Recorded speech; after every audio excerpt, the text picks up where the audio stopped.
And I want to ask you about that because we saw the Democrats kick an own goal when they sent Barack Obama out there to berate black men for not supporting Kamala. And now Michelle Obama is out there lecturing men.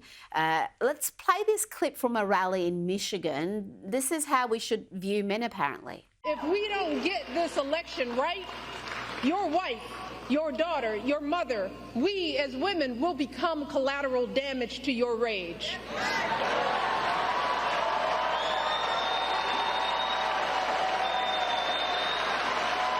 So, are you as men prepared to look into the eyes of the women and children you love and tell them that you supported this assault on our safety? And she also suggested that if you don't vote for Kamala, you are either racist or sexist. What in the world is going on? And it's clear to me that the question isn't whether Kamala is ready for this moment, because by every measure, she has demonstrated that she's ready.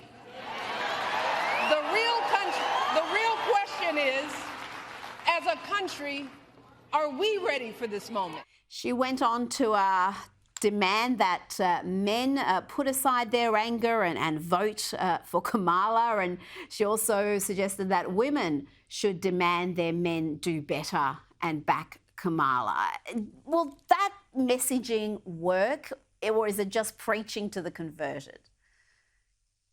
It's so amazing. I mean, can you imagine asking for somebody's vote by telling them your only role here is to shut up and become subservient to some other group? Now, that's insulting enough on its own. But bear in mind that the last 40 years of Democratic policy has taken the jobs of American men of all races who are working class and either shipped them overseas, defunded vocational training, or imported an entire slave caste to do construction work. So first they sold these men out. They made it impossible for them to support a family on a single income. Then they called them toxic if they dared protest and say, wait a minute, maybe a society needs strong men. No, that's toxic masculinity. And now to put the cherry on the cake, they're telling them, shut up, support women, or we will call you sexist and racist. And the worst part of this is that this election is pitting the real urgent concerns of working class men over fake, made up concerns of college educated and rich women. Why is Michelle Obama, one of the last people on planet Earth who will ever need an abortion, out there saying her life is in danger and all of these women's lives are in danger? They're not in danger. Donald Trump promised to veto a national abortion ban. They made up this concern, this issue, because it allows billionaire and millionaire women to pretend that they are the oppressed because somehow they are related tangentially to a woman who might need a 9th-month abortion for some reason, right? It is all about who gets to LARP as the oppressed. That's basically what they're doing here.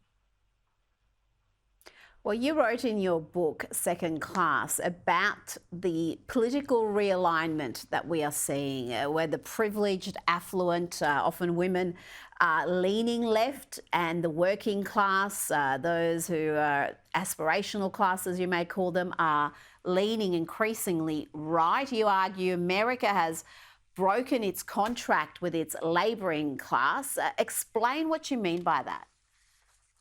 Yeah, the real divide in America is not left versus right. It's not, God forbid, racial. It's the class divide that separates out people with a college education from people who work with their hands for a living and do the jobs we all rely on to survive. And thanks to 40 years of Democratic economic policy, they basically use the economy as an upward funnel of wealth from the working class to the college educated, so that now the top 20% in America control over 50% of the GDP, and the working class is struggling. And that's why they're abandoning the Democrats, because the Democrats abandoned them. And I would say even a little more subtly, they're not moving to the right.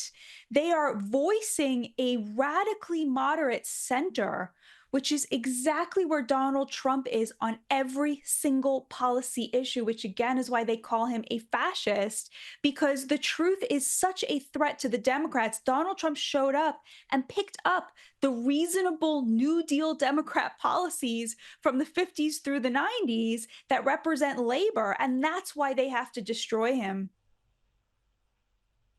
Now, there's been a mass tantrum after leftist papers, the LA Times and the Washington Post, refused to formally endorse Kamala Harris. This is unusual for both papers. Why do you think they've taken that position? Because if you actually look at their output, they just churn out anti-Trump pieces day and night, non-stop. So why aren't they formally endorsing Harris? What's the thinking there? Do you know what's so amazing, Rita, is these are the very organs that organized the coup against Joe Biden. So they spent all of this capital because they thought Biden was going to lose to get Kamala Harris elected or put at the top of the ticket without having won a single vote. And now that she's been at the top of that ticket for 3 months, they realize, oh, actually, we all knew Kamala all along. Like, it's the same person who failed to get a single vote in 2019. And they just don't want the egg on their face at this point. It's so amazing to see how when you mess with democracy, it takes its revenge. I think that's what we're really seeing here.